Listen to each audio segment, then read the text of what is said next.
for a review of what's making the headlines in the papers this morning.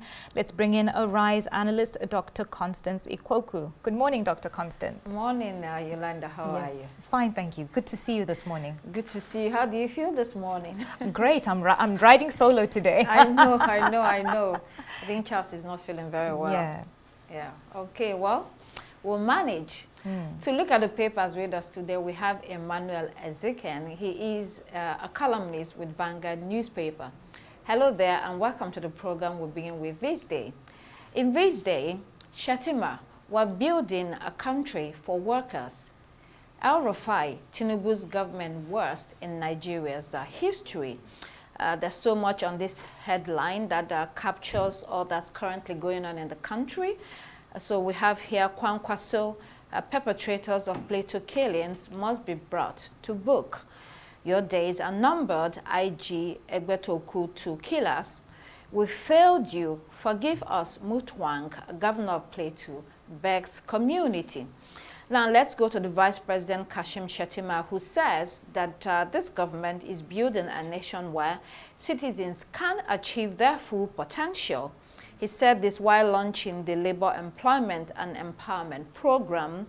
But on the contrary, Malam Nasir El-Rufai, a critic of this government, says, and I quote, that the government is the most corrupt, most intolerant, and worse in Nigeria's history.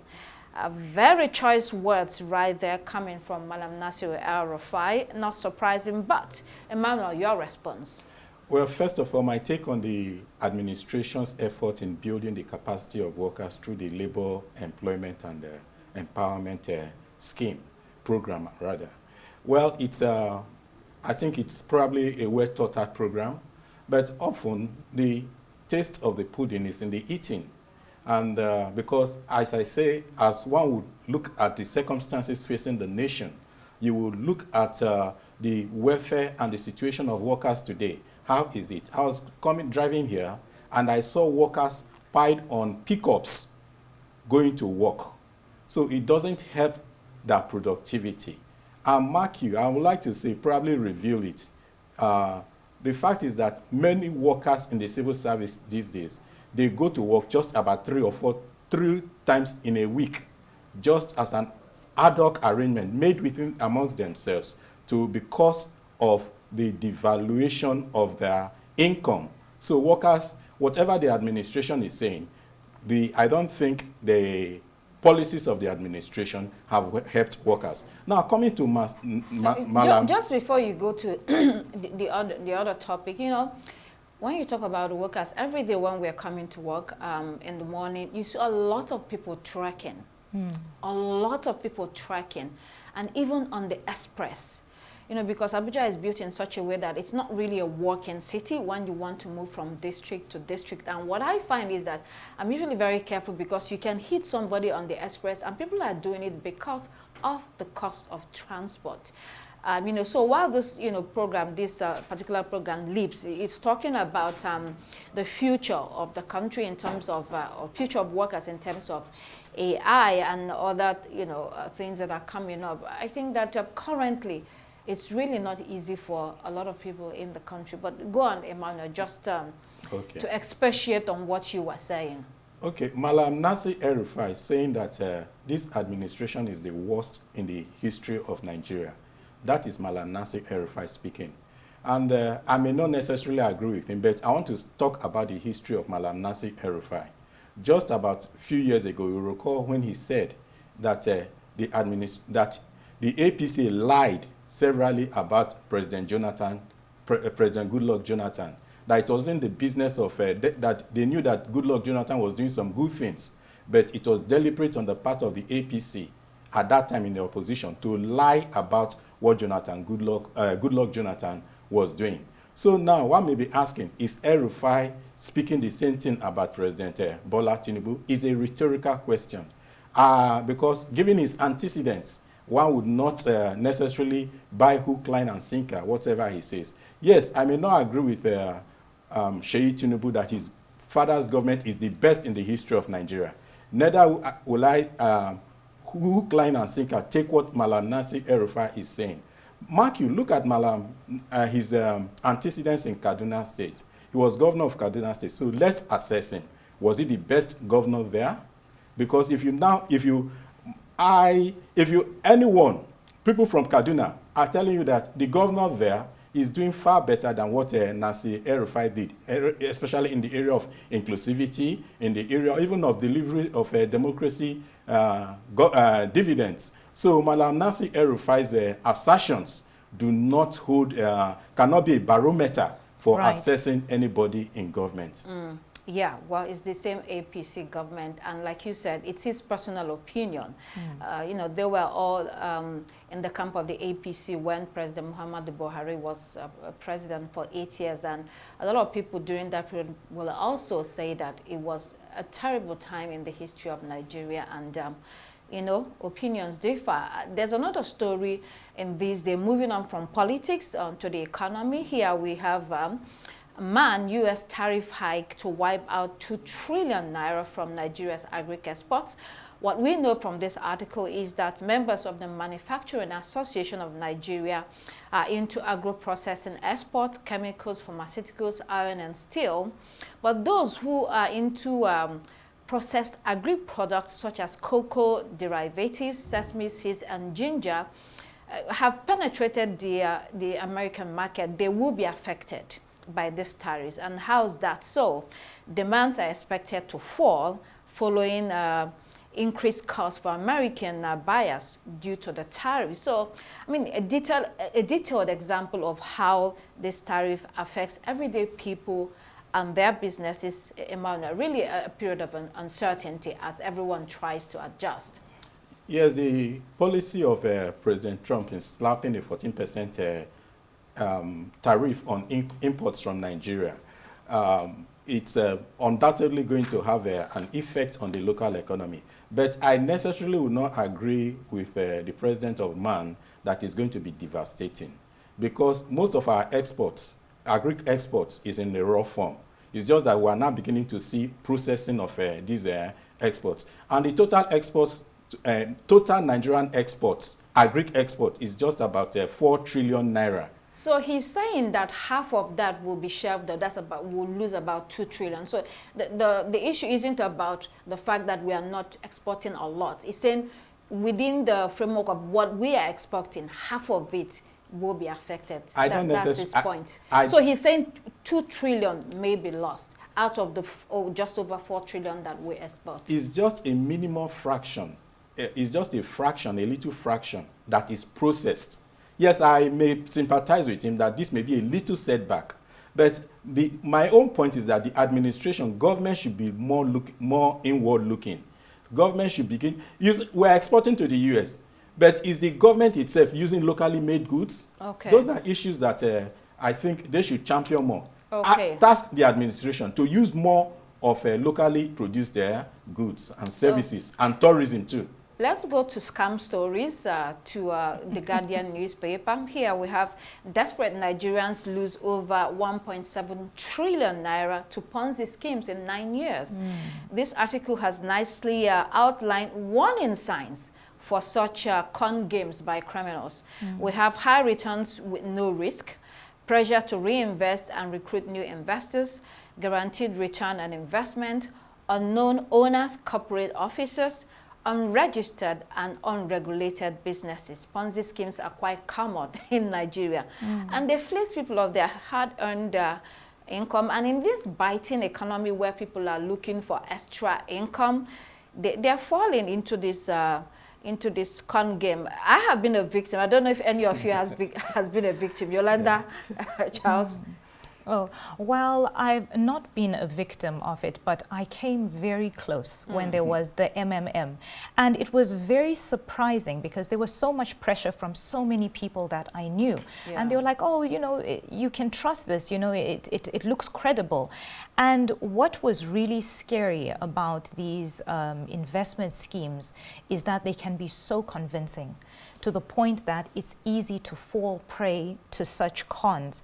And I think an underlying factor that we should look at for the greater community is financial literacy. People have to be able to know how to identify what is an actual investment risk and what is, what is a danger. On the screen right now, there's this woman who says she, came from Libya and brought all that she had, and she invested it and lost everything, which is the case with many people. That's why they resorted to looting the Ibadan office and taking what they can. If they can take a chair, if they can take a table, it may not salvage their money that has been lost, but at least they can get something out of it.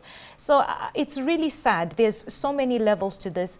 People need to be told about how to determine what is a credible investment opportunity and what is not. And more on that, on to Punch newspaper, another story related to that. It says here, Interpol joins AFCC in 1.3 trillion naira CBEX probe. This is a company believed to be involved in a Ponzi scheme through digital investment platform called Crypto Bank Exchange. CBEX is operated by a group of foreign nationals and some Nigerian partners. Thousands cannot access their fund as we speak. Stolen funds is put at $847 million, which may increase. The platform offers 100% return within 30 days, yes, via online trading. Typical, very typical. Now the online site has crashed and money is trapped. I mean, they need to go to jail. Emmanuel, the online trading thing is very common as well now. And people get into these schemes where they don't know that they are being scammed. And like Yolanda, you said, your family's friends convince you this is very legitimate, you're going to make your money. And at the end of the day, it's all just a criminal scheme. That's right. And one of the good things in the new Investment and Securities Acts initiated and brought to light by the President Tinubu administration is the explicit criminalization of such Ponzi schemes. The president signed this new bill into an act, so I think earlier this year. So one is surprised why the Securities and Exchange Commission, which is given the responsibility of pursuing and investigating and prosecuting these Ponzi schemes, did not act until now. So it's a surprise because the government itself the federal government itself had some good ideas as criminalizing these things. Well, there's so many of them, there's so many of them popping. Some die, other ones pop up. It is desperation. Yes, it is. I know people, I have a relation whose staff duped him of about more than 20 million naira. He was using it for betting. People milk money, take money, just I will bet, then I will return the money with the hope of getting quick returns. But it's unfortunate. I think it's the state of the economy. Yes. And I'd like to add on that even though there's so much negative to it, there's a positive side to this story. The fact that Interpol is being involved, the involvement of these significant, policing agencies shows a commitment to tackling, financial crimes on a global scale for Nigeria. So maybe with time, this will help make Nigeria a little bit more credible. Years ago, it was just as it was said as a joke, it was in songs about, scamming people. But now I think it's really tainting the image of Nigerians, and Interpol being involved is going to bring a positive change to that and maybe offer some credibility. All right, let's move on to Daily Sun. Stop importing mercenaries to destabilize Nigeria, Okwewolo. Mondo Okwewolo is the governor of Edo State. He warned enemies of Nigeria against bringing in people that are used to cause mayhem. And he said this when he received the president of Northern Youth Association of Nigeria. He urged Nigerians, irrespective of ethnic group and religion, to live peacefully. I mean, coming from a governor, this must not be taken lightly, Emmanuel. These governors often have access to information, to intelligence, and what he's saying aligns with what many Nigerians have been saying for years, that we're under siege in our own country. Well, it's because coming from Governor Okpebholo, who is an APC governor, was a little bit shocking to me, given the fact that it was alleged, based on what he's even saying, that in 2015, according to him, in 2015, that some politicians imported mercenaries from outside the country to destabilize the country in the event that President Jonathan was returned to power. So I think he's speaking back to his party, as it were, because the accusation is against his party. You know, Okpebholo was a stalwart of the PDP for many, many years, grew under Chief Tony Aneni, and all of a sudden, he moved over to the APC when the opportunity came for him. So saying this, you know, I think probably he still has the PDP genes in his body. Well, let's see how that goes. Daily Independent, all the stories here, we have Nigeria's inflation rises to 24.23% in March after CPI rebasing.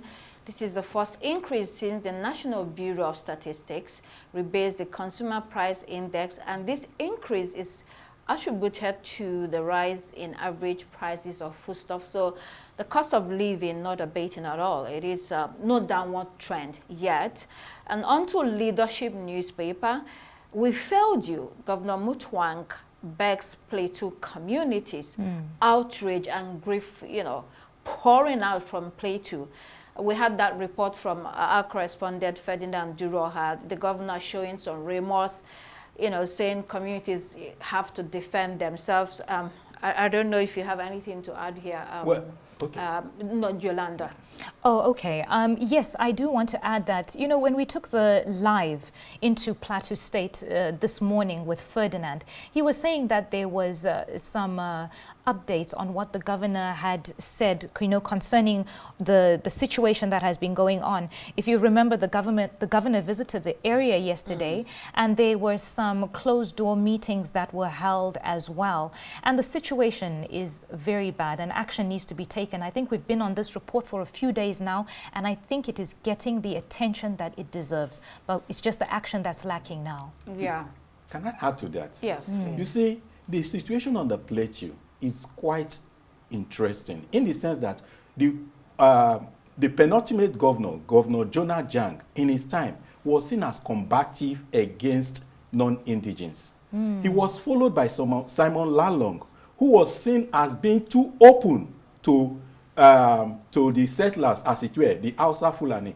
And there was something remarkable that Governor Lalong did. He appointed an Hausa person as the Commissioner for Local Government Affairs, and which is about the most strategic appointment you can give in a state, Commissioner of Local Government Affairs. And people saw at that time that this man had totally given in to the APC, and that he was he had sold out the indigenous, as it were. Now you have a new governor who came in, and based on, even you had him on the Arise television when he's in an interview, he said he had himself had followed a narrative of inclusivity. He has brought everybody. He asked a question: who is the person saying that we have, which community is saying it has a problem with another community? He said that there is no problem. The communities are not having problems amongst themselves. The problem, he said, were the attackers coming from outside. So when the presidency tries to say that this is a communal issue, it is not. It is a criminal issue, which the administration, with its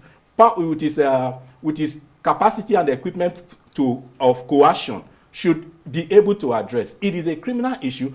In fact, you see, yesterday, this attack has also slipped over to Benue. Many people were killed in Benue. Yes. So the government, the federal government, needs to attack these criminals that are coming in because they're a threat to Nigeria. Yes. Right. You know, Benue State, Plateau, quite similar to Kaduna State as well, although Kaduna is more of a religion. But, you know, all the states battling with all this crisis, so very sensitive, and so it demands that the governors in the state work together with the federal government. Let's move on to the international headlines. Daily Graphic. A government IMF agreement brings in $370 million. This comes under the country's $3 billion bailout program to stabilize the economy and accelerate reform. Citizen newspaper, hospital won't save Zim girl. There's this 15-year-old Vanessa Mafu from Zimbabwe who is being denied life-saving treatment for autoimmune diseases because of lack of valid visa. Her lawyer said this is cruel, inhumane, and blatantly xenophobic. While this case may be about failure to abide by the law, sometimes a moral question arises, such as this, and so it's left to the South African government to deal with it appropriately, but people are quite shocked at that.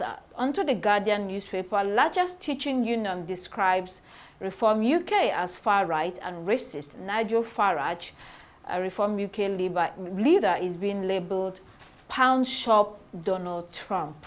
Ouch. We know that Reform is neck and neck with Labour Party ahead of the Tories in recent polls and will contest nearly all 1,600 council seats up for re-election in May. I mean, it looks like Labour is going to have a fight in these elections, given that, you know, most of its policies recently have been unpopular. Yolanda, very briefly. Very briefly, yeah. I mean, I think that the union's stance just shows what type of a divide there is, and that's going on at the moment. And sorry, what you called it? The pound shop? Donald Trump. So they're saying that he wants to become Donald Trump, right, but he's a cheaper version. That's essentially what they're saying. Yeah. I mean, what more can be said to that? And I mean, we wait and see how things turn out. But whenever things are used as, you know, when I hear the words racism and all of that, it just kind of puts people on their toes. You become very, what's the word? You become very careful with how you respond to such allegations. Well, Labour has a fight in the elections, in the upcoming elections. Absolutely. Financial Times, Hermes bags top spot as exclusivity shields it from a wider luxury sell-off. Donald Trump's trade war is affecting luxury goods, including bags, although we've been told that Hermes is holding on strong. But I don't know if you've seen these videos from Chinese companies. Yes. They're posting online of, you know, how these bags are being made in factories over there. And the markup, when it comes back to Europe, is too much. So they're saying that the European companies are far more greedy than you know, the cost of producing the bag. So when it comes to this trade war, China is really fighting petty. Right. There's all sorts of video out there. And then finally, metro.co.uk, the Stars Trek is a waste of space, says this headline. So the stars are being lambasted for going to space for 10 minutes. And a lot of people have this, or somebody has described this as a parody. Emmanuel, serious backlash there coming from viewers on this space trip by all-female crew. Well, I think it's also alleged that they also did there was some little experiment that was done. Any experiment that is done in space, I think it should be welcome if the resources are available. I think so. Well, we'll have to leave it there. Emmanuel Azike, columnist with Vanguard newspaper, thank you for joining us today. And thank you very much, Dr. Constance Ikwoku. I had one or two comments I wanted to make, but because of time, jump in quickly. We're unable to. Yes, the Zim girl, exactly. That hit right close to home. Yeah. And you know, you said something that was very powerful, actually. You know, there's the Hippocratic Oath. Oh, that's true. And I was thinking, when do we become human? When do we become humane? This is a child, a 15-year-old, and yet we are looking and saying and being petty. Who even had the time to investigate that this is a Zimbabwean? All I would see is that you have somebody who is on the brink of losing their life. Yeah. And unfortunately, that's all that we have time for here on Daybreak. Thank you very much again, Dr. Constance Ikwoku. I am Yolanda Robert. Please do keep it here on Arise News. The morning show is next. Goodbye.